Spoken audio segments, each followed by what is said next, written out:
Hi hello ನಮಸ್ತೆ, welcome back to my YouTube channel Lakshmi Nilaya. ನಾನು ಲಕ್ಷ್ಮಿ ಮಾತಾಡ್ತಾ ಇರೋದು. ಯಾರೆಲ್ಲ ಮೊದಲನೇ ಸಾರಿ ನನ್ನ ಚಾನಲ್ ನೋಡ್ತಿರೋ ಈ ಪಟ್ಟಂತ ಸಬ್ಸ್ಕ್ರೈಬ್ ಮಾಡ್ಕೊಂಡು ನನಗೆ ಸಪೋರ್ಟ್ ಮಾಡಿ. ಬನ್ನಿ, ಇವತ್ತು ನನ್ನ ಚಾನಲ್ಲಿ ವ್ಲಾಗ್ನ ಮಾಡ್ತಾ ಇದ್ದೀನಿ. ದೇವ್ರ ಪೂಜೆನ ಮಾಡಿದೆ. ನಾನು ಲಾಸ್ಟ್ ಟೈಮ್ ಒಂದು ವೀಡಿಯೋನ ಅಪ್ಲೋಡ್ ಮಾಡಿದ್ದೀನಿ. ಯಾವ ವಿಡಿಯೋ ಅಂದರೆ ಅದರಲ್ಲಿ ಲಕ್ಷ್ಮೀ ದೇವಿಗೆ ಕೆಲವೊಂದು ವಸ್ತುಗಳನ್ನ ಇಟ್ಟು ಪೂಜೆ ಮಾಡಿದ್ರೆ ಒಳ್ಳೇದಾಗುತ್ತೆ ನಮಗೆ ಅಂತ ಹೇಳಿದೆ. ನಾನು ಯಾವ ರೀತಿ ಪೂಜೆ ಮಾಡ್ಕೊತೀನಿ ಇವತ್ತಿನ ವ್ಲಾಗ್ ಕಂಪ್ಲೀಟಾಗಿ ನೀವು ನೋಡಿ ನನಗೆ ಸಪೋರ್ಟ್ ಮಾಡಿ. ಹೊಸದಾಗಿ ಯಾರೆಲ್ಲ ನೋಡ್ತಾ ಇದ್ದಾರೋ ನನ್ನ ಚಾನಲ್ನ ಸಬ್ಸ್ಕ್ರೈಬ್ ಮಾಡಿಕೊಂಡು ನನಗೆ ಸಪೋರ್ಟ್ ಮಾಡಿ ಬನ್ನಿ. ಹಾಗೆ ಇವಾಗೆಲ್ಲ ಏನು ಪೂಜೆ ಮಾಡಿದೆ, ಯಾವ ರೀತಿ ಇವತ್ತಿನ ವ್ಲಾಗ್ ನಡೀತೆ ಎಲ್ಲ ನಾನು ನಿಮ್ಮ ಜೊತೆ ಶೇರ್ ಮಾಡ್ತಾ ಹೋಗ್ತೀನಿ. ಯಾವ ರೀತಿ ನಾನು ದೇವ್ರನ್ನ ಬೇಡ್ಕೊತೀನಿ, ಏನೇನು ಮಾಡ್ತೀನಿ ಇವತ್ತೆಲ್ಲ ಅದನ್ನೆಲ್ಲ ಕೂಡ ಶೇರ್ ಮಾಡ್ತಾನೆ. ಬನ್ನಿ ಹೋಗೋಣ. ಬೆಳಗಿನ ತಿಂಡಿಗೆ ಬಂದು ನಾನು ಪುಳಿಯೋಗರೆನ ಮಾಡ್ಕೊತಾ ಇದ್ದೀನಿ. ಪುಳಿಯೋಗರೆನ ನಾನು ಆಲ್ರೆಡಿ ವೀಡಿಯೋನ ಅಪ್ಲೋಡ್ ಮಾಡಿದ್ದೀನಿ. ಒಂದು ಸರಿ ನೀವು ನೋಡಿ ಅದರಲ್ಲಿ ಕಂಪ್ಲೀಟಾಗಿ ಪುಳಿಯೋಗರೆ ಪೌಡರ್ನ ಯಾವ ರೀತಿ ಮಾಡೋವಂಥದ್ದು, ಪುಳಿಯೋಗರೆನ ಯಾವ ರೀತಿ ಮಾಡ್ತೀನಿ ಅಂತೆಲ್ಲ ಮನೇಲೇ ಪ್ರಿಪೇರ್ ಮಾಡ್ಕೊಳ್ಳೋದು. ದೇವಸ್ಥಾನ ಥರ ಇರುತ್ತೆ ಪುಳಿಯೋಗರೆ, ಅಷ್ಟು ಟೇಸ್ಟಿಯಾಗಿ ಬರುತ್ತೆ. ಈ ಪೌಡರ್ನ ಮನೇಲೇ ಮಾಡುವಂಥ ಪೌಡರ್ನ ಯೂಸ್ ಮಾಡಿ ಪುಳಿಯೋಗರೆನ ಮಾಡ್ಕೊತಾ ಇದ್ದೀನಿ. ಇನ್ನು ಪುಳಿಯೋಗರೆ ಅಂದರೆ ನಮ್ಮ ಮನೇಲಿ ಎಲ್ಲರಿಗೂ ಫೇವ್ರೇಟ್.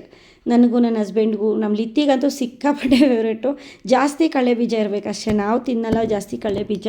ನಾನು ಲಿತ್ತಿಮಗೋಸ್ಕರ ಸ್ವಲ್ಪ ಜಾಸ್ತಿ ಕಡಲೆ ಬೀಜನ ಹಾಕಿ ಈ ಥರ ಒಗ್ಗರಣೆಯಲ್ಲಿ ಫ್ರೈ ಮಾಡ್ಕೊತಾ ಇದ್ದೀನಿ ಪುಳಿಯೋಗರೆನ.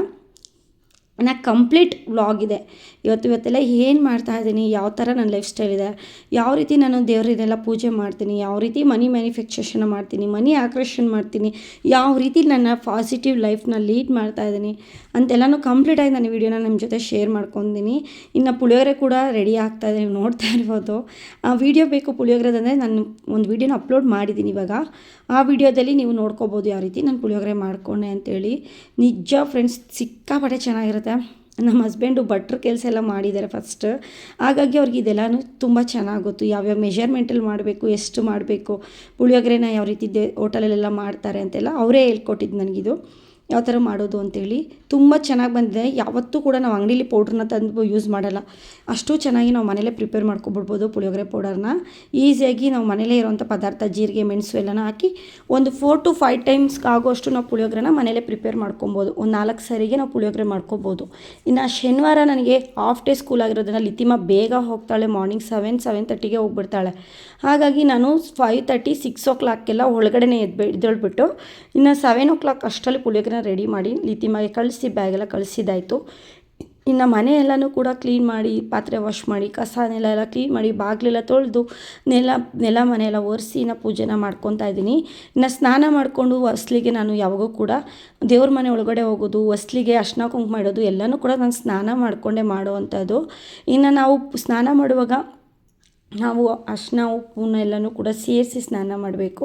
ಮತ್ತು ಮನೆಗೂ ಕೂಡ ನಾನು ಸ್ವಲ್ಪ ಉಪ್ಪು ಅರಿಶಿನ ಹಾಕಿ ಸಾರಿಸಿ ಪೂಜೆನ ಮಾಡ್ತೀನಿ. ಮಂಗಳವಾರ ಆಗಿರ್ಬೋದು, ಶುಕ್ರವಾರ ಆಗಿರ್ಬೋದು. ನಾವು ಮಹಾಲಕ್ಷ್ಮಿನ ಯಾವ ರೀತಿ ಮನೇಲೇ ಇಟ್ಕೊಬೇಕು, ಮನೇಲಿ ಮಹಾಲಕ್ಷ್ಮಿ ನೆಲೆಸಬೇಕು ಅಂದರೆ ನಾವು ಅಷ್ಟೇ ಶುದ್ಧವಾಗಿ ಇಟ್ಕೋಬೇಕು ಮನೇನ. ಎಷ್ಟು ಕ್ಲೀನಾಗಿ ಇಟ್ಕೊತೀವಿ ಅಷ್ಟು ನಮ್ಮ ಮನೇಲಿ ಮಹಾಲಕ್ಷ್ಮಿ ಆಗಿರ್ಬೋದು, ಹಣಕಾಸಿನ ಸಮಸ್ಯೆ ಆಗಿರ್ಬೋದು, ಒಂದು ನೆಗೆಟಿವ್ ಎನರ್ಜಿ ಇರಲ್ಲ. ಗಂಡ ಹೆಂಡತಿ ಜಗಳ ಆಡೋದು ಕಡಿಮೆ ಆಗುತ್ತೆ. ಎಷ್ಟು ಕ್ಲೀನಾಗಿ ಇಟ್ಕೊಂಡು ಎಷ್ಟು ಸಾಧ್ಯ ಆಗುತ್ತೋ ಅಷ್ಟು ಪೂಜೆ ಪುನಸ್ಕಾರ ಎಲ್ಲನೂ ಕೂಡ ನಾವು ಮಾಡ್ಕೋಬೇಕು. ನಮ್ಮ ಗುರು ಹಿರಿಯರು, ನಮ್ಮ ತಂದೆ ತಾಯಿ ಏನು ಹೇಳ್ಕೊಟ್ಟಿದ್ದಾರೆ ಅದನ್ನೆಲ್ಲನೂ ಕೂಡ ನಾವು ಚಾಚು ತಪ್ಪದೆ ಮಾಡಬೇಕು. ನಾವು ಅದೇ ರೀತಿ ಲೈಫ್ ಸ್ಟೈಲ್ನ ಲೀಡ್ ಮಾಡ್ಕೋಬೇಕು. ನಾವು ಹೇಗಿರ್ತೀವೋ ನಮ್ಮ ಮಕ್ಕಳು ಕೂಡ ನಾಳೆ ಅದೇ ರೀತಿ ಜೀವನ ಶೈಲಿ ಕೂಡ ಹಾಗೆ ಇರುತ್ತೆ. ನಾವು ಒಳ್ಳೆ ರೀತಿ ಕ್ಲೀನಾಗಿ ಮನೇನ ಇಟ್ಕೊಳ್ಳೋ ಅಂಥದ್ದು, ಕ್ಲೀನಾಗಿ ಮಾತಾಡೋ ಅಂಥದ್ದು, ಒಳ್ಳೆ ಪಾಸಿಟಿವ್ ಆಗಿ ಇರೋವಂಥದ್ದು. ಪಾಸಿಟಿವ್ ಅಂದರೆ ಏನು ಗೊತ್ತಾ, ಒಳ್ಳೆಯದನ್ನು ಮಾಡೋದು, ಒಳ್ಳೆಯದನ್ನು ಜಪಿಸೋದು. ಈಗ ರಾತ್ರಿ ಮಲಗುವಾಗ ನಾವು ನನಗೆ ಒಳ್ಳೆಯದಾಗಿದೆ, ಇವತ್ತು ಒಳ್ಳೆ ಊಟ ತಿಂದಿದ್ದೀನಿ, ಒಳ್ಳೆ ಬಟ್ಟೆ ಹಾಕ್ಕೊಂಡಿದ್ದೀನಿ, ಚೆನ್ನಾಗಿರೋವಂಥ ಮನೇಲಿ ನಾನು ನೆಲೆಸಿದ್ದೀನಿ, ಇದೆಲ್ಲನೂ ಕೂಡ ನಿಮ್ಮಿಂದನೇ ಸಾಧ್ಯ, ನನಗೆ ಒಳ್ಳೇದಾಗ್ತಿದೆ, ಏನೇ ಆಗಲಿ ಆಗ್ತಿಲ್ಲ, ನನ್ನ ಕೈಲಿ ಆಗಲ್ಲ, ನಾನು ಮಾಡೋದಿಲ್ಲ, ಇದನ್ನೆಲ್ಲ ನಾವು ನೆಗೆಟಿವ್ ಆಗಿ ನನಗೆ ಬರಲ್ಲ ಅಂತ ಏನೂ ಹೇಳ್ಬಾರ್ದು. ಆಗುತ್ತೆ, ನನ್ನ ಕೈಲಾಗುತ್ತೆ, ನಾನು ಮಾಡ್ತೀನಿ, ನನಗೆ ನಾಳೆ ಇಷ್ಟು ದುಡ್ಡು ಬೇಕಾಗುತ್ತೆ, ನಾಳೆ ಒಂದು ಮನೆ ತೊಗೊತೀನಿ, ನನ್ನ ಕೈಲಾಗುತ್ತೆ, ನಾನು ಇನ್ನೊಂದು ವರ್ಷದಲ್ಲಿ ನಾನು ಏನಾದರೂ ಮಾಡ್ತೀನಿ, ಏನಾದರೂ ಸಾಧಿಸ್ತೀನಿ, ನಾನು ಸಿಕ್ಕಿರೋಂಥ ಸಮಯನ ನಾನು ಬಳಸ್ಕೊತೀನಿ, ನಾನು ಏನಾದರೂ ದುಡಿತೀನಿ, ನನ್ನ ಕೈಲಿ ಸಾಧ್ಯವಾಗಿರೋಷ್ಟು ನಾನು ಸೊಸೆಯಾಗಿ ಇಲ್ಲ ತಾಯಿಯಾಗಿ ಒಳ್ಳೆ ಕರ್ತವ್ಯನ ನಿಭಾಯಿಸ್ತಾ ಇದ್ದೀನಿ ಅಂತ ನಮ್ಮ ಮನಸ್ಸಿನಲ್ಲಿ ಅದನ್ನು ಒಳ್ಳೆ ಫೀಲ್ ಇರಬೇಕು. ನಾನು ಸರಿಯಾಗಿ ನನ್ನ ಮಕ್ಕಳನ್ನ ನೋಡ್ಕೊತಾ ಇದ್ದೀನಿ, ಒಳ್ಳೆ ಕೆಲಸ ಮಾಡ್ತಾಯಿದ್ದೀನಿ ಅಂತೆಲ್ಲ ಯೋಚನೆ ಇರಬೇಕು. ಅದರಲ್ಲೂ ಕೂಡ ನನಗೆ ಈ ಒಂದು ತಂತ್ರನ ಮಾಡಿದ್ನಲ್ಲ, ಈ ಒಂದು ದೇವ್ರ ಹತ್ರ ಈ ವಸ್ತುನ ಇಟ್ಮೇಲೆ ನನಗೆ ನಿಜವಾಗ್ಲೂ ಒಳ್ಳೆಯದಾಗಿದೆ ನೋಡಿ. ಸ್ವಲ್ಪ ಸಕ್ಕರೆನ ಹಾಕ್ಕೊಂಡು ನಾನು 5 ಕಾಯಿನ್ ಇಕ್ಕಬೇಕು. ನೀವು ಕೇಳಿದ್ರಲ್ಲ ಎಷ್ಟು ಕಾಯಿನ್ ಇಕ್ಬೇಕು ಏನು ಮಾಡಬೇಕು ಅಂತೆಲ್ಲ ಹೇಳ್ತೀನಿ ನೋಡಿ ಕರೆಕ್ಟಾಗಿ. ಒಂದು ರೂಪಾಯಿದು 5 ಕಾಯಿನು, ಇಲ್ಲ 7 ಕಾಯಿನು, ಇಲ್ಲ 9 ಕಾಯಿನು ಇಡ್ಬೋದು. ನಾನು 5 ಕಾಯಿನ್ನ ಇಕ್ತಾಯಿದ್ದೀನಿ. ಇದು ನನಗೆ ಒಬ್ಬರು ನಾನು ಗುರುಜಿಗಳ ಹತ್ರನೇ ಕೇಳಿಸ್ಕೊಂಡಿದ್ದೀನಿ ಯಾವ್ಯಾವ ರೀತಿ ಮಾಡ್ಕೊಬೇಕು ಅಂತೇಳಿ. ಅವರು ಹೇಳಿದ್ದು ಈ ಥರ ದೇವ್ರ ಹತ್ರ ಇಡಬೇಕು, 5 ಲವಂಗ, 5 ಕಾಯಿನು, ಸ್ವಲ್ಪ ಸಕ್ಕರೆ. ನೀವು ಸ್ಟೀಲ್ ಬಟ್ಲಲ್ಲಾದರೂ ಇಡ್ಬೋದು, ಇಲ್ಲ ಗಾಜಿನ ಬಟ್ಲಲ್ಲಾದರೂ ಇಡ್ಬೋದು. ಮಹಾಲಕ್ಷ್ಮಿ ಫೋಟೋ ಮನೇಲಿ ಇದ್ದೇ ಇರುತ್ತೆ. ಆ ಥರ ನಾವು ಮಹಾಲಕ್ಷ್ಮಿ, ನಂದು ಗೊರುನಳ್ಳಿ ಮಹಾಲಕ್ಷ್ಮಿ ದೇವ್ರ ಹತ್ರ ಇಟ್ಟಿದ್ದೀನಿ. ಅಷ್ಟಲಕ್ಷ್ಮಿ ದೀಪದ ಪಕ್ಕ ಗೊರುನಳ್ಳಿ ಮಹಾಲಕ್ಷ್ಮಿ ದೇವರಿದ್ದಾರೆ, ಅಲ್ಲೇ ಇಟ್ಟಿದ್ದೀನಿ. ಹಾಗಾಗಿ ಅಲ್ಲಿಟ್ಟು ಪೂಜೆ ಮಾಡುವಂಥದ್ದು. ನೆಕ್ಸ್ಟು ನಾನು ಬಂದು ತುಂಬ ಆಡಂಬರವಾಗೆಲ್ಲ ನಾವು ದೇವ್ರನ್ನ ಪೂಜೆ ಮಾಡಬಾರ್ದು. ಅಂದರೆ ಸಿಕ್ಕಾಪಟ್ಟೆ ನಮ್ಮ ಕೈಲಿ ಎಷ್ಟು ಸಾಧ್ಯ ಆಗುತ್ತೆ ಅಷ್ಟನ್ನ ಮನೆ ಕ್ಲೀನ್ ಮಾಡಿಕೊಂಡು ಎಷ್ಟು ಪ್ರೀತಿಯಿಂದ 5 ರೂಪಾಯಿ 10 ರೂಪಾಯಿ ಗಂಧದ ಕಡ್ಡಿ, 10 ರೂಪಾಯಿ ನಾವು ಕರ್ಪೂರ ತೊಗೊಂಡೋಗಿ ದೇವ್ರಿಗೆ ಪ್ರೀತಿಯಿಂದ ಭಕ್ತಿಯಿಂದ ಪೂಜೆ ಮಾಡಿದ್ರೆ ಸಾಕು. ಇದೇ ಹೇಳಿದ್ದು ನನಗೆ ಒಬ್ಬರು ಇದ್ದಾರೆ ಮಣ್ಣಮ್ಮ ದೇವಸ್ಥಾನ ಪೂಜಾರಿ, ಅವರೇ ಹೇಳಿದ್ದು ನನಗೆ, ನೀನು ನೋಡು ದೇವ್ರು ಅದು ಕೊಡು ಇದು ಕೊಡು ಅಂತ ಯಾವತ್ತೂ ಕೇಳಲ್ಲ ನಿನಗೆ, ನೀನು ಅದೇ ಮಾಡಿಸ್ಬೇಕು, ದೇವ್ರಿಗೆ ಬೆಳ್ಳಿ ದೀಪನೇ ಮಾಡಿಸ್ಬೇಕು, ಈ ಥರ ಎಲ್ಲ ಕೇಳಲ್ಲ. ಭಕ್ತಿಯಿಂದ 10 ರೂಪಾಯಿ ಗಂಧದ ಕಡ್ಡಿ ಹಚ್ಚಮ್ಮ, ನೀನು ಎಷ್ಟು ದುಡಿತೀಯೋ ಅಷ್ಟಲ್ಲೇ ದೇವ್ರನ್ನ ಪೂಜೆ ಮಾಡಮ್ಮ. ನಿನ್ನ ಕೈಲಿ ಎಷ್ಟು ದುಡಿಮೆ ಇದೆ, ನಿನ್ನ ಕೈಲಿ ಎಷ್ಟು ಸಾಧ್ಯ ಆಗುತ್ತೆ ಅಷ್ಟಲ್ಲೇ ಮಾಡು. ಇನ್ನು ಮನುಷ್ಯ ಮಲಗಿದ್ದವನು ನೋಡಿ ಎದ್ದು ಬಂದ, ನಾನು ಅಷ್ಟಲ್ಲಿ ಸ್ನಾನ ಮಾಡ್ಕೊಂಡು ದೀಪ ಹಚ್ಚಿ ಆಮೇಲೆ ಇವನಿಗೆ ಬಿಸಿನೀರು ಬರುತ್ತೆ. ನಾನು ಸ್ನಾನ ಮಾಡಿದ್ಮೇಲೆ ಮನುಷ್ಯಗೆ ಬಿಸಿನೀರು ಬರ್ತಾ ಇರಲ್ಲ. ಇವಾಗ ಮಕ್ಕಳು ದೇವ್ರ ಸಮಾನ ಅಲ್ವಾ, ಹಾಗಾಗಿ ನನ್ನ ಪುಟಾಣಿನ ಅಲ್ಲೇ ನಿಲ್ಲಿಸ್ಕೊಂಡು ಇನ್ನೆಲ್ಲ ಕೆಲಸದಲ್ಲೂ ನನ್ನ ಪುಟಾಣಿ ಮನೇಲಿ ನನ್ನ ಮನುಷ್ಯ ಮನೆ ತುಂಬ ಇರ್ತಾನೆ. ನಾನು ದೇವ್ರ ಪೂಜೆ ಮಾಡಿದ್ರೂ ಬರ್ತಾನೆ, ಪಾತ್ರೆ ವಾಶ್ ಮಾಡಿದ್ರೂ ಇರ್ತಾನೆ, ಬಟ್ಟೆ ವಾಶ್ ಮಾಡಿದ್ರೂ ಇರ್ತಾನೆ, ಬಟ್ಟೆ ಒಣಗಾಕಿದ್ರು ಇರ್ತಾನೆ. ಎಲ್ಲ ಕೆಲಸದಲ್ಲೂ ಮನುಷ್ಯನ ನೋಡಿಕೊಂಡು ನಾನು ಪ್ರತಿಯೊಂದು ಕೆಲಸನೂ ನಿಭಾಯಿಸ್ಕೊಳ್ಳೋಂಥದ್ದು.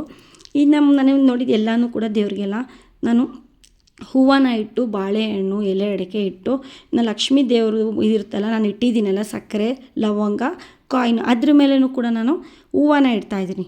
ಹೂವನ ಇಟ್ಟು ಪೂಜೆ ಮಾಡಿಕೊಂಡು ನಾನು ಮಂಗಳವಾರ ಶುಕ್ರವಾರ ಆ ಥರ 21 ದಿನ ಪೂಜೆ ಮಾಡ್ತಾಯಿದ್ದೀನಿ. ಇಲ್ಲ ನೀವು ಕಂಟಿನ್ಯೂ ಆಗಿ 21 ದಿವಸನೂ ಕೂಡ ಅದನ್ನು ಇಟ್ಟು ಪೂಜೆ ಮಾಡ್ಬೋದು. ನಿಮ್ಮ ಮನೇಲಿ ಯಾವಾಗ ವಾರ ಇರುತ್ತೆ ಆವಾಗ ಮಾಡ್ಬೋದು. ಆ ಥರ 21 ದಿವಸ ಆದಮೇಲೆ ನೀವು 22ನೇ ದಿವಸ ಅದನ್ನು ತೆಗೆದು ಅದನ್ನು ಹಸಿರು ಗಿಡದ ಬುಡದೆಲ್ಲ ಹಾಕಬೇಕು. ಕಾಯಿನ ತೊಗೊಂಡು ಸಕ್ಕರೆ ಮತ್ತು ಲವಂಗನ ನೀರು ಹಾಕಿ ಅದನ್ನು ತೊಗೊಂಡೋಗಿ ಯಾವುದಾದ್ರೂ ನಿಮ್ಮ ಮನೆ ಹತ್ರ ಹಸಿರು ಗಿಡ ಇರುತ್ತಲ್ಲ ಅದ್ರ ಮೇಲೆ ಸುರಿರಿ. ಅಷ್ಟೇ, ಇನ್ನೇನಿಲ್ಲ. ತಿರ್ಗಾ ಮತ್ತೆ ಅದೇ ಕಾಯಿನ ಬಳಸ್ಬೋದು. ನೀವು ಅದೇ ಕಾಯಿನ ಬಳಸಿ ಮತ್ತೆ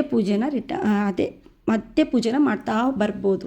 ಯಾಕಂದರೆ ನಿಜವಾಗ್ಲೂ ನಾನು ನಿಜ ಹೇಳ್ತೀನಿ, ತುಳಸಿನೂ ಎಲ್ಲ ಕೂಡ ಅಲಂಕಾರ ಮಾಡಿಕೊಂಡು ಬಾಗಿಲೆಲ್ಲ ರಂಗೋಲೆ ಬಿಟ್ಕೊಂಡು ಇನ್ನೆಲ್ಲನೂ ರೆಡಿ ಮಾಡಿಕೊಂಡು ಪೂಜೆ ಮಾಡ್ತಾಯಿದ್ದೀನಿ.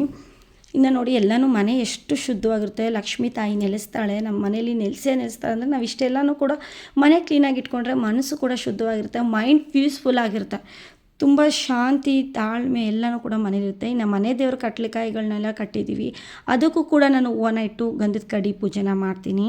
ಇನ್ನು ಮನೇಲೆಲ್ಲ ಕೂಡ ಪೂಜೆ ಮಾಡಿಕೊಂಡು ಎಲ್ಲನೂ ಕೂಡ ಮಾಡ್ತೀನಿ. ನಮ್ಮ ಮನುಷ್ಯೊಂದು ಸ್ನಾನ ಮುಗಿದ್ರೆ ಮುಗೀತು. ನನ್ನ ಕೈಲಿ ಎಷ್ಟು ಸಾಧ್ಯ ಆಗುತ್ತೋ 2 ಮಕ್ಕಳನ್ನ ನೋಡಿಕೊಂಡು ಎಷ್ಟು ಅಂದರೆ ತುಂಬ ಟೆನ್ಷನ್ ಮಾಡ್ಕೊಳ್ಳೋಲ್ಲ ನಾನು. ಕಾಮಾಗಿ ದೇವ್ರ ಹಾಡನ್ನ ಪ್ಲೇ ಮಾಡಿಕೊಂಡು ಬೆಳಿಗ್ಗೆ ಎದ್ದಿದ ತಕ್ಷಣ ನನಗೆ ಒಳ್ಳೇದಾಗುತ್ತೆ ಇವತ್ತಿನ ದಿವಸ ಅಂಥೇಳಿ ಅಂದ್ಕೊಂಡು ಪೂಜೆ ಮಾಡ್ತೀನಿ. ರಾತ್ರಿ ಮಲಗುವಾಗ ಕೂಡ ನನಗೆ ಒಳ್ಳೇದಾಗಿದೆ ಅಂತ ಪೂಜೆ ಮಾಡ್ತೀನಿ.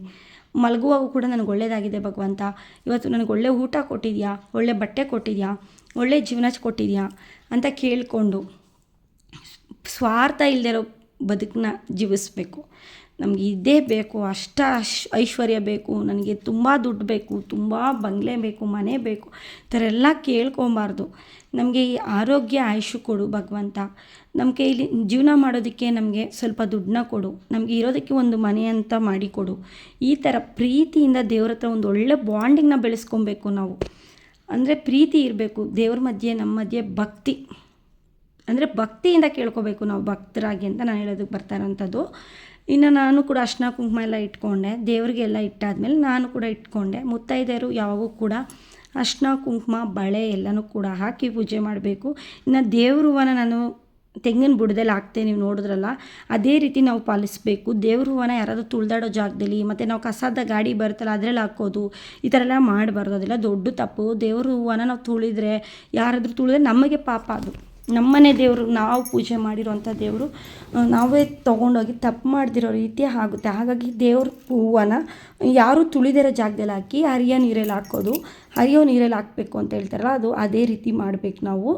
ಇನ್ನು ದೇವ್ರ ದೀಪಕ್ಕೆ ಬಂದು ನಾವು ಯಾವ ರೀತಿ ಮಾಡಬೇಕಂದ್ರೆ, ಮನೇಲಿ ದೇವ್ರ ದೀಪದ ಎಣ್ಣೆ ಹಾಕಬೇಕು, ಇಲ್ಲಾಂದರೆ ತುಪ್ಪ ಹಾಕಬೇಕು. ನಿಮಗೆ ಯಾವುದು ಅನುಕೂಲ ಆಗುತ್ತೋ ಅದನ್ನು ಹಾಕಬೇಕು. ಮಾಮೂಲಿ ಅಡುಗೆಗೆ ಬಳಸ್ತೀವಲ್ಲ ಗೋಲ್ಡ್ ವಿನರ್ ಆಯಿಲು, ಈ ಥರ ಸೂರ್ಯಕಾಂತಿ ಬೀಜ ಅದೆಲ್ಲ ಹಾಕಬಾರ್ದು. ಸೂರ್ಯಕಾಂತಿ ಬೀಜದ ಎಣ್ಣೆ ಆ ಥರ ಎಲ್ಲ ಹಾಕ್ಬಾರ್ದು. ನಾನು ಯಾವ ಕೂಡ ದೀಪಂ ಎಣ್ಣೆನ ತರಿಸ್ಕೊತೀನಿ.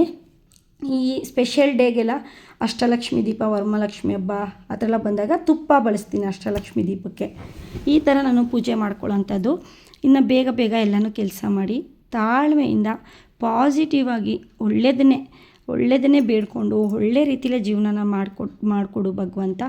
ನನಗೆ ಇದು ಬೇಕು, ಈ ವಸ್ತು ಬೇಕು, ನನಗೆ ಇದನ್ನು ಬೇಕು ಭಗವಂತ, ನನಗೆ ಒಳ್ಳೇದು ಮಾಡು, ಎಲ್ಲರಿಗೂ ಒಳ್ಳೇದು ಮಾಡು ಅಂತಲೇ ಬೇಡ್ಕೋಬೇಕು. ಶತ್ರುಗಳಿದ್ರೂ ಕೂಡ ಒಳ್ಳೇದನ್ನ ಬೇಡ್ಕೊಳ್ಳಿ.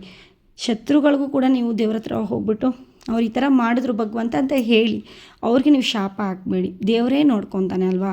ಹಾಗಾಗಿ ನಾವು ಏನೇ ಮಾಡಿದ್ರು ಒಳ್ಳೆ ರೀತಿಯಲ್ಲಿ ಪೂಜೆ ಮಾಡೋದು, ಒಳ್ಳೆ ಮನಸ್ಥಿತಿ ಇಟ್ಕೊಳ್ಳೋದು, ಇರೋ ಒಂದು ಜೀವನನ ಇರೋ ಅಷ್ಟರಲ್ಲಿ ಖುಷಿಯಾಗಿ ಜೀವನ ಮಾಡುವಂಥದ್ದು ನಮ್ಮ ಲೈಫ್ ಸ್ಟೈಲ್ ಆಗಿರಬೇಕು. ಇನ್ನು ದೇವ್ರ ಪೂಜೆನ ನಿಧಾನಕ್ಕೆ ನಾನು ಮಾಡ್ಕೊತೀನಿ. ಫಸ್ಟು ಕುಬೇರ ಸ್ವಾಮಿಗೆ ಇಲ್ಲಾಂದರೆ ವಿನಾಯಕನಿಗೆ ಪೂಜೆ ಮಾಡಿಕೊಂಡು ನಾವು ಅನಂತರ ಲಕ್ಷ್ಮೀದೇವಿಗೆ ಪೂಜೆ ಮಾಡಬೇಕು. ನಾನು ಚಿಕ್ಕದು ವಿನಾಯಕಂದು ಇದಿಟ್ಕೊಂಡಿದ್ದೀನಿ ನೋಡಿ, ಅಲ್ಲಿ ಕಾಣಿಸ್ತಾ ಇರ್ಬೋದು ನಿಮಗೆ. ಅದಕ್ಕೆ ಫಸ್ಟು ಪೂಜೆ ಮಾಡ್ತಾಯಿದ್ದೀನಿ. ವಿನಾಯಕಂದದು ಮಣ್ಣಲ್ಲಿ ಮಾಡಿರುವಂಥ ವಿನಾಯಕ ಅಂದರೆ ಗಣೇಶ. ಫಸ್ಟು ಗಣೇಶನ ಮಂತ್ರ ಹೇಳ್ಕೊಂಡು ಗಣೇಶನಿಗೆ ಫಸ್ಟು ದೀಪನ ಹಚ್ಚಿ, ಆಮೇಲೆ ಅಷ್ಟಲಕ್ಷ್ಮಿ ದೀಪಗೆ ಹಚ್ಚಿ, ಆಮೇಲೆ ಎಲ್ಲ ದೇವ್ರಿಗೂ ಪೂಜೆ ಮಾಡಿ ಅರ್ಧ ಗಂಟೆ ಪೂಜೆ ಮಾಡ್ತೀನಿ ಎಲ್ಲ ಮಂತ್ರ ಹೇಳಿ. ಇನ್ನು ಮನೀಶ್ ಓಡಾಡ್ತಿದ್ದ, ಇನ್ನು ಅವನಿಗೆ ಹೊಟ್ಟೆ ಹಸ್ತಿದೆ, ಬೆಳಿಗ್ಗೆ ಸರಿ ತಿನ್ನಿಸಿದೆ, ಇನ್ನು ಅವನಿಗೆ ಸ್ವಲ್ಪ ಹಾಲು ಹಾಕ್ಕೊಟ್ಬಿಟ್ಟು ನೆಕ್ಸ್ಟು ನನಗೆ ಪುಳಿಯೋಗರೆ ಹಾಗೆ ರೆಡಿ ಇದೆ ಅಂತೇಳಿ ನಮ್ಮ ಮನೀಶ್ಗೆ ಮಾತ್ರ ಸ್ವಲ್ಪ ರೈಸ್ ಮಾಡಿ ಅವನಿಗೆ ತಿನ್ನಿಸೋ ಅಂಥದ್ದು. ನಾವು ಮನೀಶ್ಗೆ ರೈಸ್ ಮಾಡಿ ತಿನ್ನಿಸೋಣ ಅಂಥೇಳಿ ನಾನು ಪುಳಿಯೋಗರೆನೇ ತಿನ್ನೋಣ. ಇನ್ನು ದ್ವಿದಳ ಧಾನ್ಯದಲ್ಲಿ ನನ್ನ ಹಸ್ಬೆಂಡು ಪಲ್ಯನ ಮಾಡ್ಕೊಂಡಿದ್ರು ನೋಡಿ, ಆ ಪಲ್ಯನೂ ಕೂಡ ಸ್ವಲ್ಪ ಬಿಸಿ ಮಾಡಿ ತಿನ್ನೋಣ ಅಂಥೇಳಿ ಹಾಗೆ ಇಟ್ಕೊಂಡೆ. ಇನ್ನು ಸ್ವಲ್ಪ ಟೈಮ್ ಇದೆಯಲ್ಲ, ಹಾಗಾಗಿ ಏನಾದರೂ ಸ್ವೀಟ್ ಮಾಡೋಣ ಅಂತ ಅಂದ್ಕೊಂಡೆ. ಯಾವಾಗಲೂ ಪಾಯಸ ಕೇಸರಿಬಾತ್ ಮಾಡಿ ಬೇಜಾರಾಗಿತ್ತು. ಮನೇಲೇ ರವೆ ಉಂಡೆ ಮಾಡ್ಕೊಳ್ಳೋಣ ಈ ಸಾರಿ ಅಂಥೇಳಿ ರವೆ ಉಂಡೆ ಪ್ಲ್ಯಾನ್ ಹಾಕ್ಕೊಂಡಿದ್ದೀನಿ. ನಮ್ಮ ಮನೀಶ್ಗೆಲ್ಲನೂ ಕೂಡ, ಮನೀಶು ಲಿತ್ತಿಮಾಗೆಲ್ಲನೂ ಕೂಡ ಮನೇಲೇ ನಾನು ನೆನೆಸಿ ಇಟ್ಟಿರೋವಂಥ ಡ್ರೈ ಫ್ರೂಟ್ಸ್ ಜ್ಯೂಸನ್ನ ಮಾಡಿ ಕೊಡ್ತೀನಿ. ವಾರಕ್ಕೆ 3 ಸರಿ ಈ ಥರ ಡ್ರೈ ಫ್ರೂಟ್ಸ್ ಜ್ಯೂಸನ್ನ ಕೊಡಬೇಕು. ಪಂಪ್ಕಿನ್ ಸ್ವೀಟ್ಸ್ ಎಲ್ಲನೂ ಕೂಡ ಹಾಕಿದ್ದೀನಿ ನೋಡಿ. ಇದರಲ್ಲಿ ಬಾದಾಮಿ, ಗೋಡಂಬಿ, ಖರ್ಜೂರ, ಅಂಜೂರ ಎಲ್ಲ ಕೂಡ ಇದರಲ್ಲಿ ಹಾಕಿದ್ದೀನಿ. ಬಿಳಿ ಎಳ್ಳು, ಗಸಗಸೆ, ಹುರಿದಿರೋ ಗಸಗಸೆ ಮತ್ತು ಜೇನುತುಪ್ಪ ಎಲ್ಲನೂ, ಹಾಲು ಎಲ್ಲನೂ ಹಾಕಿ ರುಬ್ಬಿ ಸಂಜೆ ಹೊತ್ತು ನಾನು ಮಾಡಿ ಕೊಡೋವಂಥದ್ದು. ಇನ್ನು ರಾತ್ರಿ ಮಾಡಿರೋಂಥ ನುಗ್ಗೆಕಾಯಿ ಸಾಂಬಾರು ಹಾಗೆ ಇತ್ತು. ನಾನು ಇದನ್ನು ಕೂಡ ವೇಸ್ಟ್ ಮಾಡಲ್ಲ, ನಾವು ಬಿಸಿ ಮಾಡಿ ನಾನು ಅದನ್ನೇ ಊಟ ಮಾಡ್ತೀನಿ. ಈಗ ಇದಕ್ಕೆ ಸ್ವಲ್ಪ ರೈಸ್ ಮಾಡಿಕೊಂಡ್ರೆ ನಮಗೆ ಇದೇ ಊಟ ಸರಿ ಹೋಗುತ್ತೆ, ನನಗೆ ಇದೇ ಊಟ ಸರಿ ಹೋಗುತ್ತೆ. ಮನುಷ್ಯಗೆಲ್ಲ ಬಿಸಿಯಾಗಿ ತಿನ್ನಿಸ್ತೀನಿ ನಾನು ಮಾತ್ರ ನೆನ್ನೆ ಸಾಂಬಾರಿದ್ರೂ ಕೂಡ ಊಟ ಮಾಡ್ತೀನಿ, ಅದಕ್ಕೆ ಬಿಸಿ ರೈಸ್ ಮಾಡಿಕೊಂಡು. ಇನ್ನು ನೋಡಿ ಮನೆಯೆಲ್ಲ ಯಾವ ಥರ ಇಟ್ಕೊಂಡಿದ್ದೀನಿ. ನನ್ನ ಕೈಲಿ ಎಷ್ಟು ಸಾಧ್ಯ ಆಗುತ್ತೋ ಅಷ್ಟು ಕ್ಲೀನ್ ಮಾಡ್ಕೊತೀನಿ. ತುಂಬ ಟೆನ್ಷನ್ ಮಾಡ್ಕೊಳ್ಳಲ್ಲ, ಕಾಮ್ ಆ್ಯಂಡ್ ಕೂಲಾಗಿ ಮಾಡ್ಕೊಳ್ಳಿ. ಎಲ್ಲ ಕೆಲಸನೂ ಕೂಡ ನಿಧಾನವಾಗಿ ತಾಳ್ಮೆಯಿಂದ ಮಾಡ್ಕೊಳ್ಳಿ, ಆದರೆ ಮನೇನ ಶುದ್ಧವಾಗಿಟ್ಕೊಳ್ಳಿ. ಇಷ್ಟೇ ನಾನು ಹೇಳೋವಂಥದ್ದು. ಇನ್ನು ಮನೀಶ್ಗೆ ಸ್ನಾನ ಮಾಡಿಸಿದ್ರೆ ಮುಗೀತು. ಇನ್ನು ಮನೀಶ್ ಸ್ನಾನ ಮಾಡಿಸೋಷ್ಟರಲ್ಲಿ ಕರೆಂಟ್ ಹೋಯ್ತು. ನೋಡಿ ಈ ಥರ ನಾನು ಕುಬೇರ ಹಾಡನ್ನ ಕೇಳ್ತಾ ಇರ್ತೀನಿ ಪ್ರತಿದಿನ ಬೆಳಗ್ಗೆ. ನಾವು ಕುಬೇರ ಹಾಡನ್ನ ಕೇಳೋದ್ರಲ್ಲಿ 108 ಸಾರಿ ನಮಗೆ ಲಕ್ಷ್ಮಿ ಅನುಗ್ರಹಿಸುತ್ತೆ ಅಂತ ನೋಡಿ. ಓಂ ಹೀಂ ಶ್ರೀಂ ಕ್ರೀಂ ಶ್ರೀಂ ಕುಬೇರಾಯ ಅಷ್ಟಲಕ್ಷ್ಮಿ ಮಮ ಗ್ರಹಧನಂ ಪುರಯ ನಮಃ. ಈ ಥರ ಮಂತ್ರ ಬರ್ತಾನೆ ಇರುತ್ತೆ, ತಾಳ್ಮೆಯಾಗಿ ನಿಧಾನಕ್ಕೆ ಬರ್ತಾ ಇರುತ್ತೆ ಮಂತ್ರ.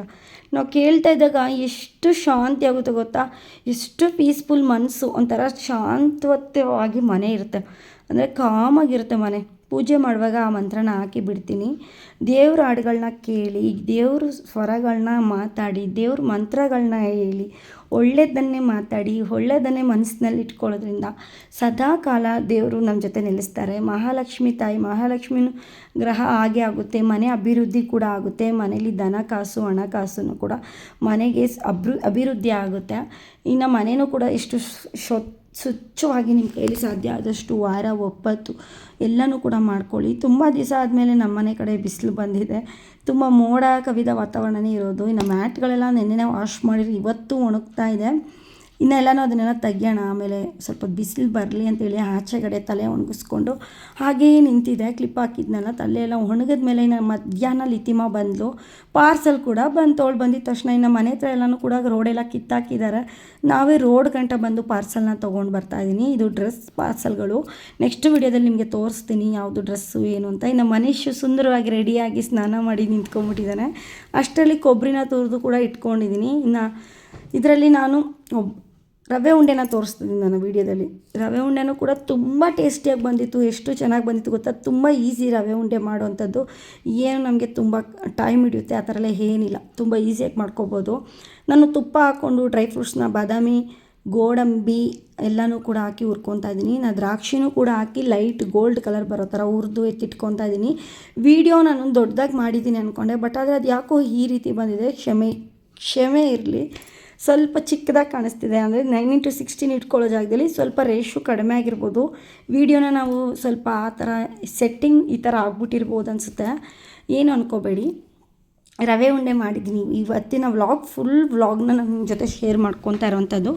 ಟೈಮ್ ಇತ್ತಲ್ವ ಮನೇಲಿ, ನಾನು ಪಾಯಸ ಅದು ಇದು ಮಾಡ್ಕೊತಾ ಇದ್ದೆ. ಯಾವಾಗಲೂ ಕೂಡ ಪಾಯಸ ಕೇಸರಿ ಬಾತ್ ತಿನ್ನೋ ಬದಲು ಸ್ವಲ್ಪ ಡಿಫ್ರೆಂಟಾಗಿ ರವೆ ಉಂಡೆ ಮಾಡಿ ಇಟ್ಕೊಂಡು ತಿನ್ಬೋದಲ್ಲ ಒಂದು ವೀಕ್ ಅಂತೇಳಿ ಮಾಡ್ತಾಯಿದ್ದೀನಿ. ಇನ್ನು ನಾನು ಲೋಟ ತೊಗೊಳ್ಳಿ, ಇಲ್ಲಾಂದರೆ ಬಟ್ಲು ತೊಗೊಳ್ಳಿ, ಮೆಷರ್ಮೆಂಟ್ ಕರೆಕ್ಟಾಗಿರಲಿ. 2 ಬಟ್ಲಷ್ಟು ನಾನು ರವೆನ ಹಾಕ್ಕೊಂಡು ಲೋ ಫ್ಲೇಮಲ್ಲೇ ಹುರ್ಕೊತಾ ಇದ್ದೀನಿ. ಎಷ್ಟು ಲೋ ಫ್ಲೇಮಲ್ಲಿ ಹುರ್ಕೊತೀವೋ, ಎಷ್ಟು ಚೆನ್ನಾಗಿ ರವೆ ಉಟ್ಕೊತೀವೋ ಅಷ್ಟು ಚೆನ್ನಾಗಿ ನಮಗೆ ರವೆ ಉಂಡೆ ಬರೋವಂಥದ್ದು. ಒಂದು 10 ನಿಮಿಷ ರವೆನ ಹುರ್ಕೊಂಡಾದ್ಮೇಲೆ ನಾನು ಇದಕ್ಕೆ ತುರಿದಿರೋ ಅಂಥ ತೆಂಗಿನಕಾಯಿ ಹಾಕ್ಕೊಂಡು 1 ಕಪ್ಪಷ್ಟು ಸಕ್ಕರೆನ ಹಾಕ್ಕೊತಾ ಇದ್ದೀನಿ. 2 ಕಪ್ಪಿಗೆ 1 ಕಪ್ಪಷ್ಟು ಸಕ್ಕರೆನ ಹಾಕ್ಕೊಂಡು ನಾನು ಇದನ್ನು ಚೆನ್ನಾಗಿ ಮಿಕ್ಸ್ ಮಾಡ್ಕೊತಾ ಇದ್ದೀನಿ. ಒಂದು 2 ಮಿನಿಟ್ಸ್ ಸ್ವಲ್ಪ ಬಿಸಿ ಆನ್ ಮಾಡಿಕೊಂಡು ಸ್ಟವ್ ಆನಲ್ಲೇ ಇರಲಿ. ಇಲ್ಲೇ ನಮಗೆ ಸಕ್ಕರೆ ಸ್ವಲ್ಪ ಕರಗುತ್ತೆ. ಜಾಸ್ತಿ ನಾವು ಪೌಡ್ರ್ ಮಾಡೋ ಅವಶ್ಯಕತೆ ಇಲ್ಲ. ನಾನು ಡ್ರೈ ಫ್ರೂಟ್ಸ್ನೆಲ್ಲನೂ ಕೂಡ ಹಾಕ್ಕೊಂಡು ಇದನ್ನು ಚೆನ್ನಾಗಿ ಮಿಕ್ಸ್ ಮಾಡ್ಕೊತೀನಿ. ಈಗ ಬೇಕಾದರೆ ನೀವು ತುಪ್ಪನೂ ಕೂಡ ಆ್ಯಡ್ ಮಾಡ್ಕೊಬೋದು. ಎಕ್ಸ್ಟ್ರಾ ನಿಮಗೆ ಬೇಕು ಅಂದರೆ, ನಾನು ತುಪ್ಪ ಏನು ಆ್ಯಡ್ ಮಾಡ್ಕೊಂಡಿಲ್ಲ, ಸಾಕು ನನಗೆ. ಇವಾಗ ಆಲ್ರೆಡಿ ತುಪ್ಪನ ಹಾಕಿದ್ದೀನಿ, ಅಷ್ಟೇ ಸಾಕು. ಇನ್ನು ಏಲಕ್ಕಿ ಪುಡಿನ ಚೆನ್ನಾಗಿ ಜಜ್ಜಿ ಏಲಕ್ಕಿ ಪುಡಿನ ಹಾಕ್ಕೊತಾ ಇದ್ದೀನಿ. ಇನ್ನು ಹಾಲು ಕೂಡ ಕಾಯಿಸಿ ಉಗುರು ಬೆಚ್ಚಗೆ ಮಾಡಿ ಇಟ್ಕೊಂಡಿದ್ದೀನಿ ಪಕ್ಕದಲ್ಲಿ. ಇನ್ನು ಅಷ್ಟರಲ್ಲಿ ಅಜ್ಜಿ ಬಂದರು ಮೇಲ್ಗಡೆಯಿಂದ. ಅಜ್ಜಿ ನಾನೇ ಉಂಡೆ ಮಾಡ್ತೀನಿ ಎತ್ಕೊಬಾ ಅಂತಂದರು. ಈ ಅಜ್ಜಿ ಎಷ್ಟು ಚೆನ್ನಾಗಿ ಅಡುಗೆ ಮಾಡ್ತಾರೆ ಗೊತ್ತಾ. ಎಷ್ಟು ಮಟನ್ ಸಾಂಬಾರು ಆಗಿರ್ಬೋದು, ನಾಟಿ ಕೋಳಿ ಸಾಂಬಾರು, ಮತ್ತು ಎಲ್ಲನೂ ಕೂಡ ನನಗೆ ಮಾಡಿ ತಂದುಕೊಡ್ತಾರೆ ಈ ಅಜ್ಜಿ. ಎಷ್ಟು ಚೆನ್ನಾಗಿ ಮಾಡ್ತಾರೆ ಅಂದರೆ, ನಾನು ನೆಕ್ಸ್ಟ್ ವೀಡಿಯೋದಲ್ಲಿ ನಿಮಗೆ ತೋರಿಸ್ತೀನಿ ಯಾವ ಥರ ಸಾಂಬಾರೆಲ್ಲ ಮಾಡೋ ಅಂಥದ್ದು. ನನ್ನ ವ್ಲಾಗ್ಸಲ್ಲಿ ರೆಸಿಪೀಸ್ನ ಮಾಡಿ ತೋರಿಸಿ ಅಂತ ಇದ್ರಿ. ನನ್ನ ಅಜ್ಜಿ ಎಷ್ಟು ಬೇಕೋ ಅಷ್ಟು ಹಾಲನ್ನ ಮಿಕ್ಸ್ ಮಾಡಿ ಕಲಿಸ್ತಾಯಿದ್ರು. ರೆಸಿಪೀಸ್ಗಳನ್ನ ತೋರಿಸಿ ಮೇಡಮ್ ಅಂತ ಕೇಳ್ತಾಯಿದ್ರಿ. ವ್ಲಾಗ್ ವಿತ್ ರೆಸಿಪಿಗಳನ್ನ ನನ್ನ ವ್ಲಾಗ್ ಕಂಟೆಂಟ್ಗಳಲ್ಲಿ ಶೇರ್ ಮಾಡೋಣ ಅಂತ ಅಂದ್ಕೊಂಡಿದ್ದೀನಿ. ಯಾಕಂದರೆ ಯೂಸ್ಫುಲ್ ಆಗೋರಿಗೆ ಇದನ್ನು ಕೂಡ ಕಲಿಬೋದು, ನಾವು ತಿಳ್ಕೊಬೋದು ಯಾವ ಥರ ಮಾಡ್ಬೋದು ಅಂತೇಳಿ. ಇನ್ನು ರೆಸಿಪೀಸ್ನೂ ಕೂಡ ನನ್ನ ವ್ಲಾಗ್ ಚಾನಲ್ಗಳಲ್ಲಿ, ಈ ಚಾನಲಲ್ಲಿ ಅಪ್ಲೋಡ್ ಮಾಡ್ತೀನಿ. ತುಂಬ ಲೆಂತಿ ಎಲ್ಲ ಆಗೋಗುತ್ತೆ ಅಂತ ನಿಮ್ಗೆ ಅನಿಸಿದ್ರೆ ಹೇಳಿ, ನಾನು ಇನ್ನೊಂದು ಕುಕ್ಕಿಂಗ್ ಚಾನಲ್ ಮಾಡೋಣ ಅಂತ ಅಂದ್ಕೊಂಡಿದ್ದೀನಿ. ಲಕ್ಷ್ಮೀ ನಿಲಯ ಅಡುಗೆಗಳು ಅಂತ ಹಾಕೋಣ, ಮನೆ ಅಡುಗೆಗಳು ಅಂತ ಇನ್ನೊಂದು ಚಾನಲ್ ಓಪನ್ ಮಾಡೋಣ ಅಂದ್ಕೊಂಡಿದ್ದೀನಿ. ಬಟ್ ಆದರೆ ಇವಾಗೆ ವ್ಲಾಗ್ ಜೊತೆಗೆ ರೆಸಿಪಿಗಳನ್ನ ತೋರಿಸೋಣ ಅಂತ ಅಂದ್ಕೊಂಡಿದ್ದೀನಿ. ಬಟ್ ಯಾಕಂದರೆ ಇದೊಂದು ಚಾನಲ್ಗೆ ನನಗೆ ಮನೆ ಕೆಲಸ, ನನ್ನ ಮಕ್ಕಳನ್ನ ನೋಡ್ಕೊಳ್ಳೋವಂಥದ್ದು ಇದೆಲ್ಲನೂ ಕೂಡ ರಿಸ್ಕ್ ಆಗುತ್ತೆ ನನಗೆ. ಅದರಲ್ಲಿ ಬೇಡ ಈ ನಡುವೆ ಅಂತೂ ಸ್ವಲ್ಪ ಮೈಗ್ರೇನ್ ಆಗಿರೋದ್ರಿಂದ ಡಾಕ್ಟರ್ ಹೇಳಿದ್ದಾರೆ ಜಾಸ್ತಿ TV ಸ್ಕ್ರೀನು, ಮೊಬೈಲ್ ಸ್ಕ್ರೀನ್ ಎಲ್ಲ ನೋಡಬಾರ್ದು, ಕಾಮಾಗಿರಬೇಕು, ನೀವು ಜಾಸ್ತಿ ಸ್ಟ್ರೆಸ್, ಟೆನ್ಷನ್ ಈ ಥರ ಎಲ್ಲ ಮಾಡ್ಕೋಬಾರ್ದು ಅಂತೆಲ್ಲ ಹೇಳಿದ್ದಾರೆ. ಹಾಗಾಗಿ ಇದೊಂದೇ ಚಾನಲ್ನ ಮೇಂಟೈನ್ ಮಾಡೋಣ ಸದ್ಯಕ್ಕೆ. ಇದರಲ್ಲೇ ಒಳ್ಳೊಳ್ಳೆ ಕಂಟೆಂಟು, ಒಳ್ಳೊಳ್ಳೆ ನನ್ನ ಲೈಫ್ ಸ್ಟೈಲ್ ವ್ಲಾಗ್ನೆಲ್ಲ ತೋರಿಸೋಣ ಅಂತ ಅಂದ್ಕೊಂಡಿದ್ದೀನಿ.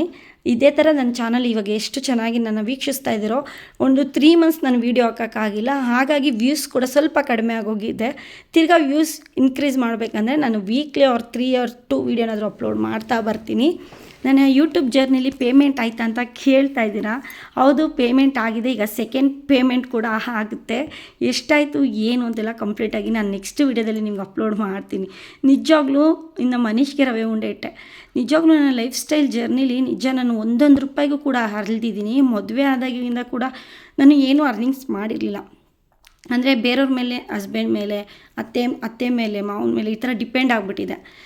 ಇವಾಗ ನಾನು ಫಸ್ಟ್ ಯೂಟ್ಯೂಬ್ ಚಾನಲ್ ಮಾಡಿ ಇದು ನನ್ನ ಸೆಕೆಂಡ್ ಪೇಮೆಂಟ್ ತೆಗಿತಾ ಇರೋವಂಥದ್ದು. ಅದನ್ನು ಕೂಡ ಎಷ್ಟು ಬಂತು ಏನು ಅಂತ ನಾನು ನೆಕ್ಸ್ಟ್ ವ್ಲಾಗಲ್ಲಿ ಶೇರ್ ಮಾಡ್ತೀನಿ. ಎಷ್ಟು ಪೇಮೆಂಟ್ ಆಯಿತು ಏನು ಅಂತೆಲ್ಲ. ನಂಗೆ ತುಂಬ ಖುಷಿಯಾಗಿದ್ದೀನಿ. ಸ್ವಲ್ಪ ರೆಡಿ ಆದೆ. ಇವಾಗ ಏನಿಲ್ಲಪ್ಪ, ಇವಾಗ ಈವ್ನಿಂಗ್ ನಾನು ರೆಡಿಯಾಗಿ ತೋರಿಸ್ತಾ ಇರೋಂಥದ್ದು. ಈ ಡ್ರೆಸ್ ಬಂದು ಎಷ್ಟು ಚೆನ್ನಾಗಿದೆ ಗೊತ್ತಾ, ನಾನು ಈ ಬ್ಲಾಗಲ್ಲೇ ಶೇರ್ ಮಾಡೋಣ ಅಂತೇಳಿ ಮಾಡ್ತಾಯಿದ್ದೀನಿ. ಇದು ತುಂಬಾ ಚೆನ್ನಾಗಿದೆ, ತುಂಬ ಕಂಫರ್ಟಬಲ್ ಆಗಿದೆ. ನನ್ನ ಹತ್ರ ಹಳೆ ಡ್ರೆಸ್ಗಳೆಲ್ಲ ಬಂದು ಸ್ವಲ್ಪ ಶೇಡ್ ಎಲ್ಲ ಹಳೇದಾಗ್ಬಿಟ್ಟಿತ್ತು.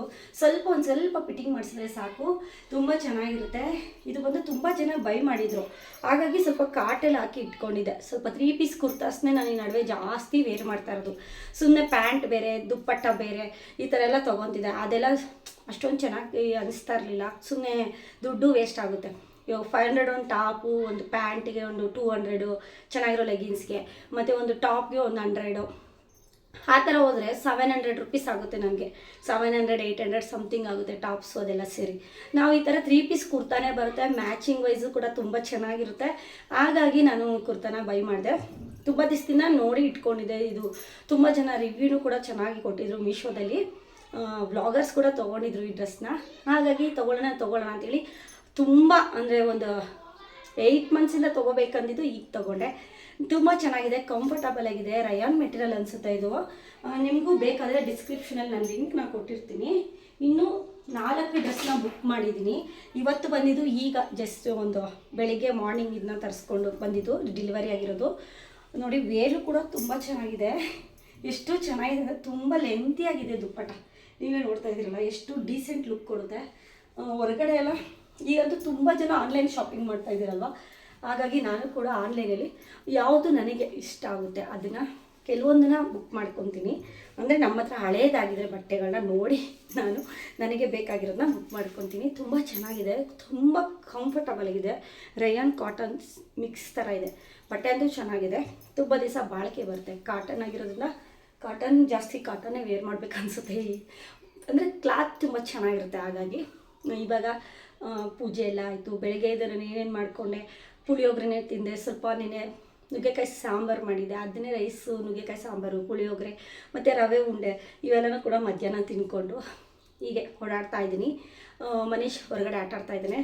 ರವೆ ಉಂಡೆ ನೋಡಿ, ರವೆ ಉಂಡೆ ಮೈ ಫೇವ್ರೆಟ್. ರವೆ ಉಂಡೆ ಎಷ್ಟು ಇಷ್ಟ ಅಂದರೆ ರವೆ ಉಂಡೆ ನನಗೆ ಎಲ್ಲರ ಹತ್ರನೂ ಮಾಡಿಸ್ಕೊಂಡು ತಿಂದ್ಬಿಟ್ಟಿದ್ದೀನಿ. ಪ್ರೆಗ್ನೆನ್ಸಿಲಂತೂ ಪ್ರೆಗ್ನೆನ್ಸಿಲಿ ಬರೀ ರವೆ ಉಂಡೆ ತಿನ್ಬೇಕು ಅನಿಸ್ತಿತ್ತು. ತುಂಬ ನಮ್ಮ ಮನೆಯವ್ರ ಫ್ರೆಂಡ್ ಅವ್ರ ಅಮ್ಮ ಎಲ್ಲ ತುಂಬ ರವೆ ಉಂಡೆ ಎಲ್ಲ ಮಾಡಿಕೊಟ್ಟಿದ್ದಾರೆ. ತುಂಬ ತಿಂದಿದ್ದೀನಿ, ಕೇಳಿ ಮಾಡಿಸ್ಕೊಂಡು ತಿಂದಿದ್ದೀನಿ ಪ್ರೆಗ್ನೆನ್ಸಿಲಿ. ರವೆ ಉಂಡೆ ಅಂದರೆ ನಂಗೆ ತುಂಬ ಇಷ್ಟ ಆಗುತ್ತೆ. ಈ ರವೆ ಉಂಡೆ ನಮಗೆ ಒಂದು 10 ಡೇಸ್ ಬರ್ಬೋದು. ಒಂದೊಂದು ಉಂಡೆನೂ ಒಂದೊಂದು ದಿವಸ ತಿಂದ್ರೂ ಕೂಡ. ಲಿತಿಮ ಜಾಸ್ತಿ ತಿನ್ನಲ್ಲ ರವೆ ಉಂಡೆ, ಅವಳಿಗೇನೋ ಇಷ್ಟ ಇಲ್ಲ. ಮನೀಶ್ ತಿಂತಾನೆ, ನಾನು ಮನೀಶ್ ನಮ್ಮ ಮನೆಯವರು ತಿಂತೀವಿ. ಒಂದು 7 ಡೇಸ್ ಇಲ್ಲ 10 ಡೇಸಲ್ಲೇ ಖಾಲಿ ಆಗ್ಬಿಡ್ತೀವಿ ಇಷ್ಟು ರವೆ ಉಂಡೆ. ಚೆನ್ನಾಗಿ ಮಾಡಿದ್ದಾರೆ ಅಜ್ಜಿ. ನಾನು ಎಲ್ಲನೂ ಕೂಡ ಚೆನ್ನಾಗಿ ಹುರಿದು ಕೊಟ್ಟೆ, ತುಪ್ಪದಲ್ಲಿ ಡ್ರೈ ಫ್ರೂಟ್ಸ್ ಎಲ್ಲ ಹುರಿದು, ರವೆನ ಹುರಿದು, ಸಕ್ಕರೆ ಎಲ್ಲ ಹಾಕಿ ಅಜ್ಜಿ ಕೈಲಿ ಹಾಲು ಕೊಟ್ಟೆ. ಈ ಅಜ್ಜಿ ಬಂದು ಮನೆ ಮೇಲ್ಗಡೆ ಬಂದಿದ್ದಾರೆ ರೀಸೆಂಟ್ಲಿ. ಅವ್ರ ಕೈಲಿ, ವಯಸ್ಸಾಗಿರೋರ ಕೈಲಿ ಈ ಒಬ್ಬಟ್ಟು, ರವೆ ಉಂಡೆ, ಈ ಥರ ಎಲ್ಲ ಚಕ್ಲಿ, ನಿಪ್ಪಟ್ಟು ಎಲ್ಲ ಮಾಡಿಸ್ಕೊಂಡು ತಿನ್ನಬೇಕು. ಅವ್ರು ತುಂಬ ಚೆನ್ನಾಗಿ ಮಾಡ್ತಾರೆ. ನಾವು ಕೊಡೋ ಟೇಸ್ಟ್ಗಿಂತ 3 ಪಟ್ಟು ಜಾಸ್ತಿ ಆಗ್ತಾರೆ ಏನೋ ಗೊತ್ತಿಲ್ಲ, ಅಷ್ಟು ಚೆನ್ನಾಗಿರುತ್ತೆ ವಯಸ್ಸಾಗಿರೋರ ಕೈಲಿ. ನಾನು ತಿಂದಿದ್ದೀನಿ. ನಾವು ಟೇಸ್ಟಿಯಾಗೆ ಮಾಡ್ತೀವಿ, ಬಟ್ ಅದು ಅವ್ರು ಇನ್ನೂ ಟೇಸ್ಟಿಯಾಗಿ ಮಾಡ್ತಾರೆ. ನಮ್ಮಮ್ಮ ಇವರೆಲ್ಲನೂ ಕೂಡ, ಅಜ್ಜಿ ಇವರೆಲ್ಲನೂ ಕೂಡ ಚೆನ್ನಾಗಿ ಮಾಡ್ತಾರೆ. ಇಂಥವ್ರ ಕೈಲಿ ನಾನು ಅಡುಗೆ ಮಾಡಿಸ್ಕೊಂಡು ತಿನ್ನೋದು ಇದೆಲ್ಲ ಊರಲ್ಲಿದ್ದಾಗೂ ಕೂಡ ಮಾಡಿದ್ದೀನಿ. ಚಿಕ್ಕವಳಿದ್ದಾಗ ಅಜ್ಜಿದಿರ ಕೈಲಿ ಮಟನ್ ಸಾರು, ಚಿಕನ್ ಸಾರು ಈ ಥರ ಎಲ್ಲ ತುಂಬ ತುಂಬ ಚೆನ್ನಾಗಿ ಮಾಡ್ತಾರಲ್ವ. ಹಾಗಾಗಿ ಚೆನ್ನಾಗಿದೆ. ಹೇಗಿದೆ ಅಂತ ರವೆ ಉಂಡೆ ನಿಮ್ಮ ಮುಂದೆ ತಿಂದು ಹೇಳ್ತೀನಿ. ನಾನು ತಿಂದಿಲ್ಲ, ಆವಾಗಲೇ ಮನೀಶ್ಗೆ ತಿನ್ನಿಸ್ದೆ. ನೋಡಿ ಹೇಗಿದೆ, ಮೆತ್ತಗಿದೆ. ತೀರಾ ಗಟ್ಟಿನೂ ಇರಬಾರ್ದು, ತೀರಾ ತೆಳ್ಳಗೂ ಇರಬಾರ್ದು ನಮಗೆ ರವೆ ಉಂಡೆ ಅಲ್ವಾ.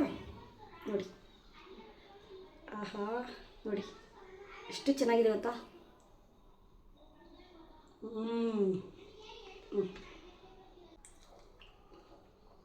ಸೂಪರಾಗಿದೆ. ಗಟ್ಟಿಗೂ ಇಲ್ಲ, ತೀರಾ ತೆಳ್ಳಗೂ ಇಲ್ಲ, ಮೀಡಿಯಮಾಗಿ ಅಜ್ಜಿಗೆ ಉಂಡೆ ಮಾಡಿ ಚೆನ್ನಾಗಿ ನಾತಿ ಕೊಟ್ಟಿದ್ದಾರೆ ನೋಡಿ. ತುಂಬ ಚೆನ್ನಾಗಿದೆ. ನೀವು ಕೂಡ ಟ್ರೈ ಮಾಡಿ, ಚೆನ್ನಾಗಿದೆ. ಮನೇಲೇ ರವೆ ಉಂಡೆ ಮಾಡಿ ಮಕ್ಕಳಿಗೆಲ್ಲ ತಿನ್ನಿಸಿ. ಹೊರಗಡೆ ಎಲ್ಲ ಜಾಸ್ತಿ ಇದು ಮಾಡೋಕ್ಕೆ ಹೋಗ್ಬೇಡಿ. ನಾನು ವೀಕ್ಲಿ ಒಂದು ಸ್ವೀಟ್ ಮಾಡ್ತಾಯಿರ್ತೀನಿ ಮನೇಲಿ. ಯಾವಾಗೆಲ್ಲ ಸ್ವೀಟ್ ತಿನ್ಬೇಕು ಅನಿಸುತ್ತೋ, ಹೊರಗಡೆ ಔಟ್ಸೈಡ್ ಸ್ವೀಟ್ಸ್ನೆಲ್ಲ ನಾವು ಮನೇಲಿ ತಂದು ತಿನ್ನಲ್ಲ. ಬೇಕ್ರಿ ಐಟಮ್ ಅಂತೂ ಜಾಸ್ತಿ ತಿನ್ನೋದೇ ಇಲ್ಲ. ಮನೇಲಿ ಪಾಯಸ ಆಗಿರ್ಬೋದು, ಮನೇಲೇ ಜಾಮೂನ್ ಆಗಿರ್ಬೋದು, ಎಲ್ಲನೂ ಕೂಡ ನಾನು ಪ್ರಿಪೇರ್ ಮಾಡ್ತಾನೆ ಇರ್ತೀನಿ. ರವೆ ಉಂಡೆ ತುಂಬ ಚೆನ್ನಾಗಿದೆ. ಇನ್ನು ಸಂಜೆ ಹೊರಗಡೆ ಬಂದೆ ಪಾರ್ಕಿಗೆ. ಹಾಗೇ ಮನೀಷ್ಗೆ ವಾಕ್ ಮಾಡ್ಕೊಂಡು ಕರ್ಕೊಂಡು ಹೋಗೋಣ ಅಂತೇಳಿ ಕಂಪ್ಲೀಟ್ ಫುಲ್ ಡೇ ವ್ಲಾಗ್ನ ನಾನು ಶೇರ್ ಮಾಡಿದ್ದೀನಿ. ಆದಷ್ಟು ತುಂಬ ಕಮ್ಮಿ ಸಮಯ ತೊಗೊಂಡು ಸ್ವಲ್ಪ ಸ್ಪೀಡ್ನೆಸ್ ಎಲ್ಲ ಇಟ್ಕೊಂಡು ನಾನು ಈ ವ್ಲಾಗ್ನ ಮಾಡಿದ್ದೀನಿ. ತುಂಬ ಖುಷಿಯಾಗಿದ್ದೀನಿ. ನನ್ನ ಲೈಫಲ್ಲಿ ಪಾಸಿಟಿವ್ ಆಗಿ ಇದ್ದೀನಿ. ನನ್ನ ಮಗು ಕೂಡ ನಡೀತಾ ಇದೆ. ಖುಷಿಯಾಗಿ ಪಾರ್ಕಲ್ಲಿ ಎಲ್ಲರನ್ನೂ ಮಾತಾಡ್ಸ್ಕೊಂಡು ಓಡಾಡ್ತಿದ್ದ. ಇನ್ನು ಯೂಟ್ಯೂಬ್ ಪೇಮೆಂಟ್ ಬಗ್ಗೆ ಎಷ್ಟು ಖುಷಿ ಇದೆ ಅಂದರೆ, ನಾನು ನಿಜವಾಗ್ಲೂ ಯೂಟ್ಯೂಬ್ನ ಸ್ಟಾಪ್ ಮಾಡಲ್ಲ, ಯಾವುದೇ ಕಾರಣಕ್ಕೂ ಸ್ಟಾಪ್ ಮಾಡಲ್ಲ. ನನ್ನ ಲೈಫ್ ಸ್ಟೈಲ್, ನನ್ನ ಜರ್ನಿಲಿ ಯೂಟ್ಯೂಬ್ ಅಂತೂ ತುಂಬ ಚೆನ್ನಾಗಿ ನನಗೆ ಸಂತೋಷ ಕೊಟ್ಟಿದೆ, ಒಂದು ಒಳ್ಳೆ ಛಲ ಕೊಟ್ಟಿದೆ ಅಂತ ಹೇಳ್ಬೋದು. ಮದುವೆ ಆಗಿ 8 ವರ್ಷದಿಂದ ಏನೂ ಕೆಲಸ ಮಾಡಲಿಕ್ಕಾಗಿಲ್ಲ. ಮಕ್ಕಳು, ಮನೆ ಮಕ್ಕಳು, ಈ ಥರನೇ ನನ್ನ ಲೈಫ್ ಸ್ಟೈಲ್ ಆಗೋಯಿತು. 2 ಮಕ್ಕಳನ್ನ ಸಾಕೋದು ನನ್ನ ಜೀವನ ಆಗೋಯಿತು. ಇನ್ನು ಮನೆಗೆ ಬಂದೆ. ಇನ್ನು ಪಾರ್ಕಿಂದ ಬಂದಿದ ತಕ್ಷಣ ಡ್ರೆಸ್ ಚೇಂಜ್ ಮಾಡಿಕೊಂಡೆ. ಪಾರ್ಕಲ್ಲಿ ಆ ಡ್ರೆಸ್ನ ಹಾಕ್ಕೊಂಡೋಗಿದೆ. ಸ್ವಲ್ಪ ಅದು ಫಿಟ್ಟಿಂಗ್ ಮಾಡೋಗಬೇಕು. ಫಿಟ್ಟಿಂಗ್ ಮಾಡಿಸಿ ನೆಕ್ಸ್ಟು ನಾನು ಯಾವ್ಯಾವ ಡ್ರೆಸ್ನ ತೊಗೊಂಡೆ ಮೀಶೋದಲ್ಲಿ ಅಂತ ತೋರಿಸ್ತೀನಿ ನಿಮಗೆ. ಇನ್ನು ಮನಿ ಸೇವಿಂಗ್ಸ್ ಟಿಪ್ಸ್ನೂ ಕೂಡ ನಾನು ತುಂಬಾ ಫಾಲೋ ಮಾಡ್ತೀನಿ. ಮನಿ ಸೇವಿಂಗ್ಸ್ ಬಗ್ಗೆನೂ ಕೂಡ ನಾನು ವ್ಲಾಗಲ್ಲಿ ತುಂಬ ಶೇರ್ ಮಾಡ್ಕೊಂಡಿದ್ದೀನಿ. ಮತ್ತು ನಾನು ಏನೇನು ಮಾಡ್ತಾಯಿದ್ದೀನಿ ನನ್ನ ಲೈಫ್ ಸ್ಟೈಲಿ, ಯಾವ ರೀತಿ ನಾನು ಸೇವಿಂಗ್ಸ್ ಮಾಡ್ತೀನಿ, ಯಾವ ರೀತಿ ನಾನು ಪಾಸಿಟಿವ್ ಆಗಿ ದೇವ್ರುಗಳಿಗೆ ಪೂಜೆ ಮಾಡ್ತೀನಿ, ನನಗೆ ಏನೇನು ಒಳ್ಳೇದಾಗ್ತಿದೆ ಅದನ್ನೆಲ್ಲ ಕೂಡ ನಾನು ವ್ಲಾಗ್ಸಲ್ಲಿ ಶೇರ್ ಮಾಡ್ತಾಯಿರ್ತೀನಿ. ಇನ್ನು ಕೂಲಾಗಿ ಲೈಫ್ ಸ್ಟೈಲ್ನ ಲೀಡ್ ಮಾಡ್ತಾಯಿದ್ದೀನಿ. ತುಂಬ ಸ್ವಚ್ಛವಾಗಿ ಮನಸ್ಸನ್ನ ಇಟ್ಕೊಂಡು ಪಾಸಿಟಿವ್ ಎನರ್ಜಿನ ತುಂಬಿಕೊಂಡು. ಇನ್ನು ಮಕ್ಕಳಿಗೆ ಮಾತ್ರ ರೈಸ್ನ ಮಾಡೋಣ. ನಾನು ಕೂಡ ಇದೇ ದಾಲ್ನ ತಿಂತೀನಿ. ಇನ್ನು ಪಾಲಕ್ ದಾಲ್ನ ಮಾಡ್ತಾ ಇರೋವಂಥದ್ದು ತುಂಬ ಈಸಿ ಆ್ಯಂಡ್ ಸಿಂಪಲ್ಲು. ಮಕ್ಕಳಿಗೆ ಐರನ್ ಕಂಟೆಂಟು ಈ ಥರ ಎಲ್ಲ, ನಮಗೂ ಕೂಡ ಐರನ್ ಕಂಟೆಂಟ್. ನಾವು ಕೂಡ ತುಪ್ಪ ಹಾಕಿ ಚೆನ್ನಾಗಿ ಮಾಡಿರೋದ್ರಿಂದ ನಾನು ಕೂಡ ಇದೇ ತಿಂತೀನಿ. ನಾನು ಚಟಾಪಟ್ ಅಂತ ಪಾತ್ರೆನ ತೊಳ್ಕೊಂಡು ಅಡುಗೆನೂ ಪ್ರಿಪೇರ್ ಮಾಡ್ಕೊಂಬಿಟ್ಟೆ. ಇನ್ನು ಮನೀಶ್ ನೋಡಿ ನಾಗಿನಿ ಡ್ಯಾನ್ಸ್ ಆಡ್ತಿದ್ದ ಅಡುಗೆ ಮನೆಗೆ ಬಂದು. ಇನ್ನು ಅಡುಗೆ ಮನೆಯಲ್ಲಿ ಹಿಂಗೆ ಒದ್ದಾಡ್ತಿದ್ದ, ಹಾವು ಡ್ಯಾನ್ಸ್ ಮಾಡ್ತಿದ್ದ. ಯಾಕೋ ಹಿಂಗೆ ಮಾಡ್ತಿದ್ಯಾ ಅಂದರೆ ನಗಿತಾ ಇದ್ದ. ಅಂದರೆ ನಾನು ಏನು ಮಾಡ್ತೀನೋ ಅಲ್ಲಿ ಇದ್ದೇ ಇರ್ತಾನೆ ಮನೀಶು. ಈಗ ಮಾತು ಬರೆ ಬಂದುಬಿಟ್ಟಿದೆ, ಎಲ್ಲನೂ ಕೂಡ ಕೇಳ್ತಾನೆ. ಅವನು ಬಾಯಿ ಬಿಟ್ಟು ನೀರು ಕೊಡು, ಅದು ತಿಂಡಿ ಕೊಡು, ತಿಂಡಿ ಎಲ್ಲಿದೆ ಅದೆಲ್ಲ ಗೊತ್ತಾಗ್ಬಿಡುತ್ತೆ ಅವನಿಗೆ. ಎಲ್ಲನೂ ಕೂಡ ಅಬ್ಸರ್ವ್ ಮಾಡ್ತಾನೆ. ಇನ್ನು ನೈಟ್ಗೆ ನಾನು ದಾಲ್ನ ತಿಂತಾಯಿದ್ದೀನಿ. ಅಜ್ಜಿ ಬೋಂಡನ ಕಳಿಸಿದ್ರು, ಅದರಲ್ಲಿ ಪಲ್ಯನ ಮಧ್ಯಾಹ್ನ ತಿಂದಿರಲಿಲ್ಲ, ಈಗ ತಿಂತಾಯಿದ್ದೀನಿ. ಡಿನ್ನರ್ ಮುಗಿಸ್ಕೊಂಡು ನಿಮ್ಮ ಜೊತೆ ಮತ್ತೆ ನನ್ನ ವ್ಲಾಗು ಇವತ್ತು ಫುಲ್ ಡೇ ಕವರ್ ಮಾಡಿದ್ದೀನಿ ಅನಿಸುತ್ತೆ.